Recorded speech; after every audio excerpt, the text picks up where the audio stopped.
Cabang dari antropologi itu tidak sedikit, dan karena itu dikategorikan menjadi dua bagian. Kategori secara umum. Yang pertama itu antropologi fisik dan yang kedua itu antropologi budaya. Dan salah satu bagian yang akan kita bahas kali ini ialah antropologi fisik, berkaitan dengan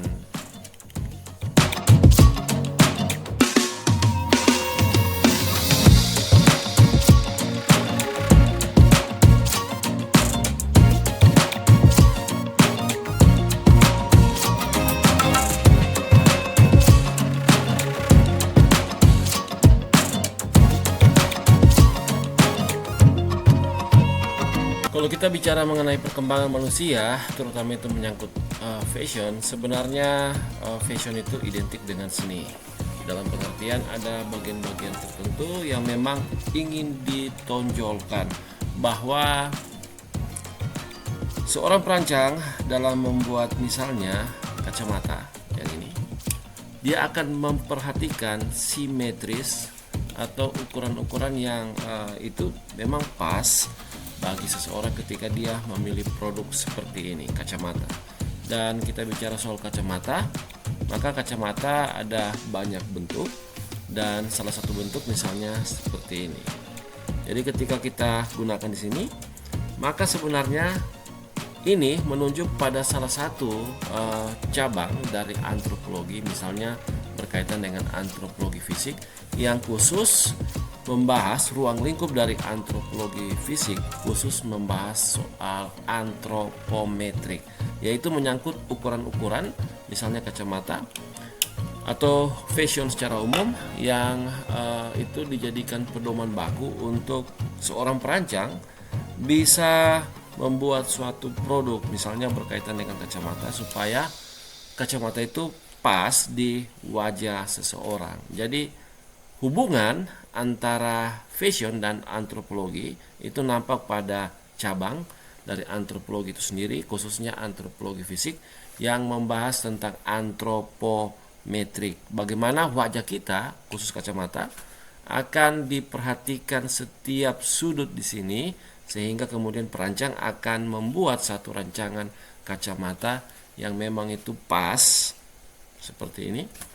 Ketika kita memilih model kacamata seperti ini, jadi ukuran dari tubuh manusia menyangkut fisiologi manusia itu menjadi bagian yang terpenting dari antropometrik. Seperti apa antropometrik? Antropometrik adalah bagian dari cabang antropologi fisik yang diaplikasikan pada bidang ergonomi. Ergonomi yaitu ilmu yang mempelajari kesesuaian antara manusia dan lingkungan kerja atau produk. Antropometrik dalam ergonomi dapat dilihat pada produk, seperti perancangan stasiun kerja. Di sini antropometrik dapat digunakan untuk menentukan dimensi meja, kursi, monitor, keyboard, mouse, dan sebagainya yang sesuai dengan ukuran tubuh pekerja, sehingga meningkatkan kenyamanan, efisiensi dan produktivitas kerja. Bidang penerapan antropometrik lainnya seperti perancangan peralatan kerja, perancangan pakaian kerja, perancangan kendaraan. Antropometrik adalah ilmu yang mempelajari ukuran-ukuran tubuh manusia, termasuk ukuran-ukuran kepala dan wajah, antara lain berhubungan dengan kacamata. Antropometrik dapat membantu dalam merancang dan memilih kacamata yang sesuai dengan bentuk dan ukuran wajah seseorang, sehingga dapat memberikan kenyamanan, fungsi dan estetika yang optimal. Antropometrik adalah ilmu yang mempelajari ukuran tubuh manusia dan variasinya. Antropometrik sangat penting dalam bidang ergonomi, karena dapat digunakan untuk merancang lingkungan kerja atau produk yang sesuai dengan karakteristik fisik manusia, sehingga dapat meningkatkan kesehatan, kesejahteraan dan efektivitas manusia. Beberapa ukuran antropometrik yang penting dalam kaitannya dengan kacamata adalah 1. Lebar wajah. Jarak antara titik-titik terluar dari tulang pipi kanan dan kiri. 2. Lebar hidung, jarak antara titik-titik terluar dari sayap hidung kanan dan kiri. 3. Tinggi hidung, jarak antara titik terendah dari alis dan titik tertinggi dari tulang hidung. 4. Panjang hidung, jarak antara titik tertinggi dari tulang hidung dan titik terendah dari ujung hidung. 5. Jarak pupil, jarak antara pusat-pusat pupil mata kanan dan kiri.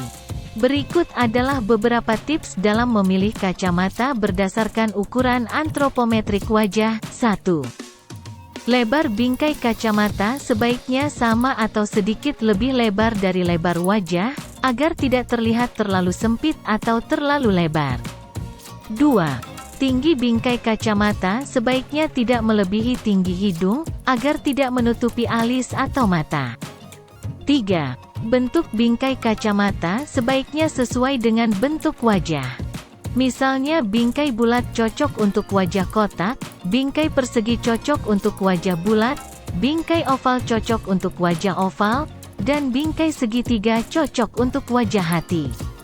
4. Warna bingkai kacamata sebaiknya sesuai dengan warna kulit, rambut dan mata. Misalnya warna gelap cocok untuk kulit gelap, warna terang cocok untuk kulit terang. Warna hangat cocok untuk rambut dan mata coklat, dan warna dingin cocok untuk rambut dan mata biru.